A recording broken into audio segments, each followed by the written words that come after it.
Bridget Cook Burch is the New York Times and Wall Street Journal best-selling author whose books have been showcased on Oprah, Dateline, and Good Morning America, among many others. Following an intense near-death experience, Bridget learned how to bring light into the darkest places of humanity.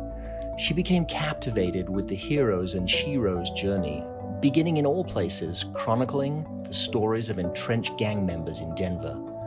Her own human struggle gave her courage to write some of the most compelling stories of leaders on the planet. One of the most fulfilling life callings has been as executive director of Sheroes United, a nonprofit that supports and empowers women and families. Bridget's greatest passion is training hundreds of authors and emerging leaders to rise from their circumstances, no matter how difficult, into a life of passion, great adventure, and positive contribution. Bridget invites you to her inspired writers' retreats and leadership adventures in beautiful settings such as Italy, Ireland, India, and the stunning vistas of Utah. The power of words transformed Bridget's life. She believes in that power to change the world.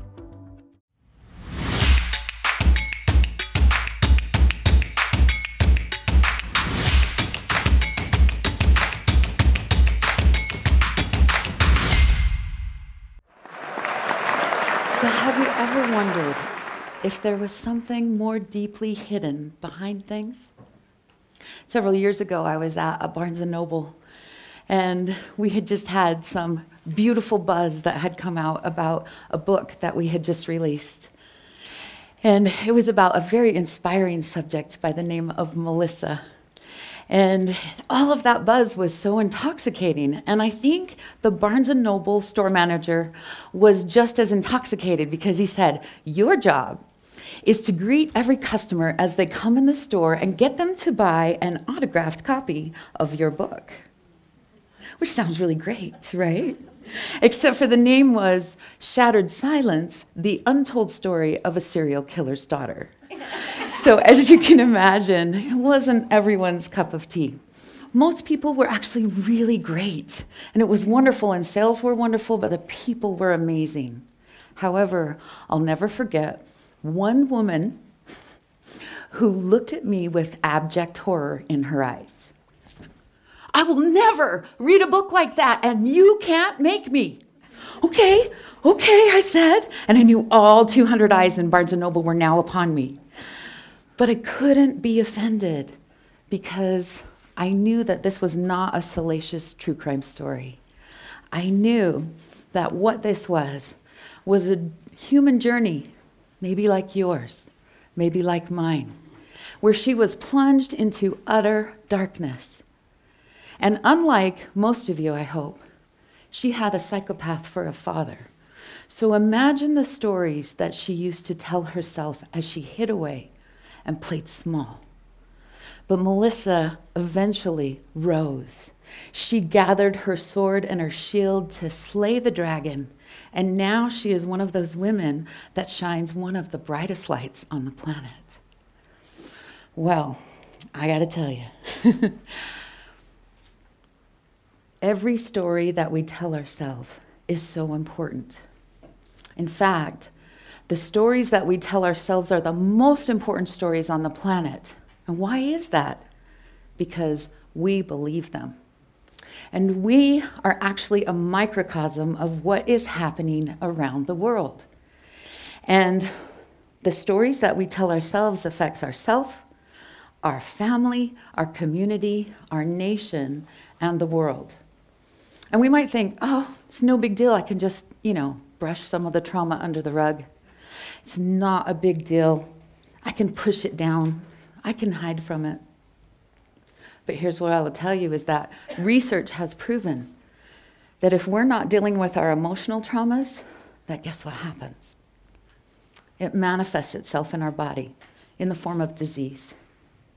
And if that's not enough for you, what I would love to share is that most of the time, we don't think that, the health is not a big enough threat to us. But recent research has shown that we're actually passing our trauma down from generation to generation to generation in our DNA.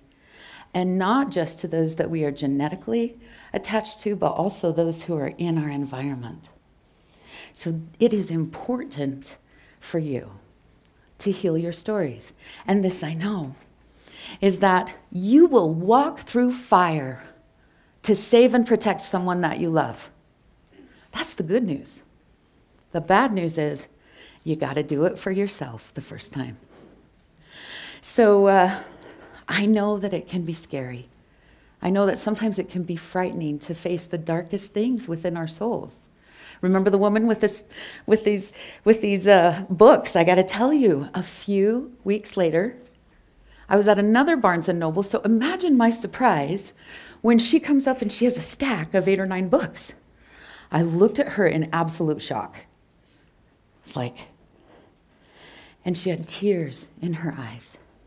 And she said, I didn't want to read your book. I'm like, I know. And then she said, my best friend said I had to read this book, that it was a book that every woman should read. She said, so begrudgingly, I picked it up. And I read it in 2 days.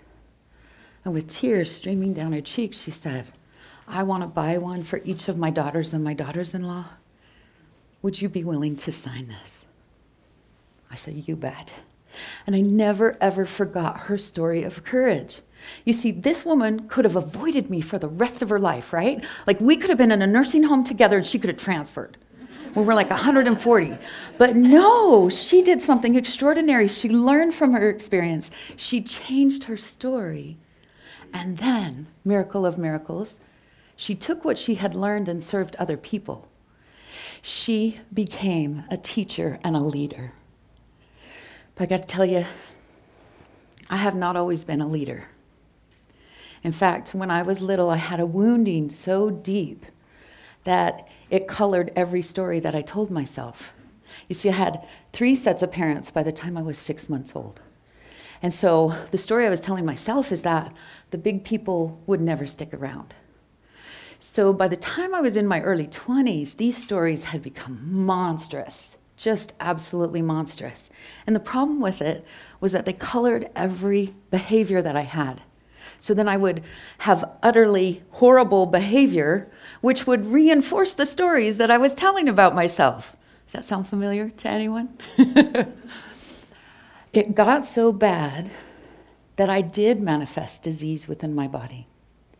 I ended up in the hospital, and I'm listening to a couple nurses out in the corridor who don't think that I can hear them say, she's not going to make it until morning. And I got to tell you, I had lost 30 pounds in 3 days. I was so emaciated and in so much pain that I really was past the point of being afraid if I were to lose my life. However, I knew that I had not fulfilled the measure of my creation. And as I lay there in the wet tears of a wasted life, I felt undone. And it was in that moment that a beautiful presence came and filled my room with unconditional love, unlike anything I had ever felt in my entire life. Like, I was in my body, and I was above my body, and I was around my body. Every atom in that room, every cell in my body was vibrating with this beautiful light and love. It was the most powerful experience I had ever had. And the beautiful thing of it is that I was given a second chance at life. I was given specific knowledge that saved my life while I was right there in the hospital. But the coolest thing was that God helped me retell stories. God helped me to shift out of some of those false beliefs that I had. I'd like to tell you that I was like perfect, but we're kind of messy as humans, aren't we? So I'm still working on that. I don't know about you. But here's the thing. I had that experience. It also made me not afraid of any other human on the planet. Like, people that I was once afraid of, I was not afraid of anymore. I started working with gang kids in Denver, and I got to hear some of the most entrenched stories of these kids. And the stories that they told themselves knocked me off my socks. Or knocked my socks off, whichever. But I will tell you this. some of those Bloods and Crips and Nuestra Familia members became some of the most incredible souls I ever met. And that's when I fell in love with the human soul. And I was able to write a book about a former skinhead who changed his life. And then that led me to Melissa's incredible story. And her story helped me in my story to finally overcome abuse as an adult. And it laid the groundwork for something even more amazing that would come along and come along and come along. But I still was hiding behind everybody else's story. Does that sound familiar? I had the opportunity to meet an incredible woman, a lot like Melissa, changed my world immediately. She was the 19th wife of 65 women. Can you imagine?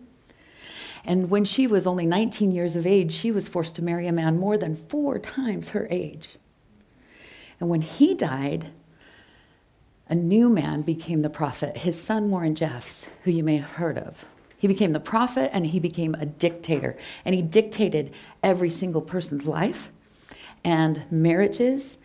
And Rebecca had to face, am I going to stay here as I'm watching little girls, 15, 14, 13, 12, be married in the name of God? Or am I going to do something? So she escaped. And later on, she had to face her own stories. She ended up testifying over 20 times in a court of law and helped put a pedophile behind bars for life plus 20 years. Wow, I'll tell you what. One of my favorite things, though, is Warren had outlawed the color red. So 10,000 people, they complied. No one wore red, but guess what? Rebecca wore every time she came sashaying into the courtroom. It was her way of saying, you did not break me. And Rebecca's example helped me to see the power of one soul like yours to change the world, to change your world, and then to step up and change the world. So what I want to share with you is I began to experiment with being a leader. So I started a phone book, a trucking company, and a beautiful nonprofit that has gone worldwide with the help of so many of my dear Shiro sisters. I began experimenting with some of those things. But I got to tell you, I had an opportunity to begin writing a book that rocked my world. So Alicia Johnson, her father was murdered aboard a naval vessel when she was just 2.5 years old. And everyone told her, oh, you're so lucky because you're too young to grieve. But she ached for her father. And when she became a young adult, he actually came back from the other side. And he led her into some of the most extraordinary experiences, meeting his shipmates and others who could tell her what her father was like. And then she sent me to Burlington, Vermont, to face her father's killer. All we knew as I showed up on his doorstep was that he had escaped from the U.S. Navy, and he might still be a killer at large. But I also knew he had a story, and something within me said it had to be told. And so I show up on the doorstep. It's freezing outside. I have a burly bodyguard. He's my friend, right? And a hardened ex-Navy SEAL who's like doing surveillance and checking things out. And we have a getaway car around the other side of the house. And it was like, oh my gosh, this is like, whoa. So I stepped up to the door and knocked on that door with my heart just pounding, not knowing what was going to greet us on the other side. But here's what I will share with you. The terror that I felt that night on the doorstep was nothing compared to me having to face my own story of adoption. So this extraordinary thing happened. One of my authors, as a thank you gift, sent me a DNA kit. She said, I don't think your own personal story is going to be complete until you submit this and know where you really come from. And I was like, oh boy. And it sat on my desk for weeks and weeks. And it took everything I had to submit that test. And what I will share with you is that the story that I told myself was like, oh, I could be fascinated by looking up my history, right? My ancestors, and I can be fascinated by all the medical things that I'll find out. Well, imagine my surprise when I discovered that there was something more deeply hidden behind things. Imagine my surprise when I found out that I had a direct relative. Imagine my surprise when I found out that they lived less than 7 minutes from me after having been across the nation. And imagine my surprise to find out that it was my mother's twin brother. And then imagine what it was like to look into his eyes, loving and familiar, and for the first time to see the reflection of love there. So what I want to share with you is he shared with me for the first time stories of my mom, my dad, my grandparents, and my great-grandparents who I had never met. And then he sat across from me and he said, "What next?" Because, you know, there's not always happy endings, right? I had a friend who found his mom and she had died 3 months before. Had another friend that said, whose mom said, "You are still a secret." I'd been a secret for 51 years. What if she didn't want this? But because of the love that Eric and Jan gave to me, guess what? I was like, I got this. And I wanted to honor whatever she felt, because it was her story, right? It was her story. So here's the cool thing. About 2 days later only, I get a call from Uncle Eric. He had talked with Carla, my mother, and she began to sob. I was hoping she would find me, she said. I've been praying for years that she would find me. And all my old stories went away, especially when I got to see her for the first time, hug her for what felt like 3 hours, and hold her for eternity. You see, there is something deeply hidden behind each of our stories, if we give it credit, right? You might call it Allah, or God, or Vishnu. Or maybe it's the Great Spirit, or El Shaddai, or the I am that I am. There is something that cares deeply about your stories. And you're gonna have to walk through fire. But I promise you, miracles are waiting on the other side. So here's the thing. I just discovered in the last few months that I have 59 new immediate family members. And some of them are actually here in the audience. And what I would also love to share with you is that one of my very favorite people on the planet was Einstein. And he was one that allowed both science and spirituality to come together. So instead of cutting a piece of himself off like so many of us do when the stories don't want to mesh, he said, I'm going to be open to all of the knowledge, all of the inspiration of the universe, and he was. And when he was only 6 years old, his father bought him a compass. And as he watched it move to magnetic north, he said, oh, there must be something deeply hidden behind things. And he allowed his destiny to be manifest. So here's the thing. Harold Goddard said, the destiny of the world is determined less by the battles lost and won than by the stories it loves and believes in. I want to share with you how profound that is, because the destiny of your world is determined less by the battles lost and won than by the stories you love and believe in. So here's my challenge to you. Whatever terrifies you is the seeds of your greatest glory. Whatever that darkness is, it's your opportunity to go into the dark cave and to come out on the other side, wielding your sword and shield and slaying your own dragons. And when you do that, you have the opportunity to become a healer, a teacher, a leader. There is no accidents, the things that have happened in your story. And I promise those miracles are waiting. I just want to share one last thing. Einstein, my friend, right? He would watch these films back in the day of this little diminutive man who had millions of people following him. And he was always putting his hands together like this and pressing them together, and he'd say this one word. Einstein says, I gotta know what that one word is. What is that one word? So he wrote to Gandhi. See, he's going to take action. Wrote to Gandhi and said, what is that one word? And Gandhi said, the divine in me recognizes and celebrates the divine in you. Namaste. Namaste. Thank you.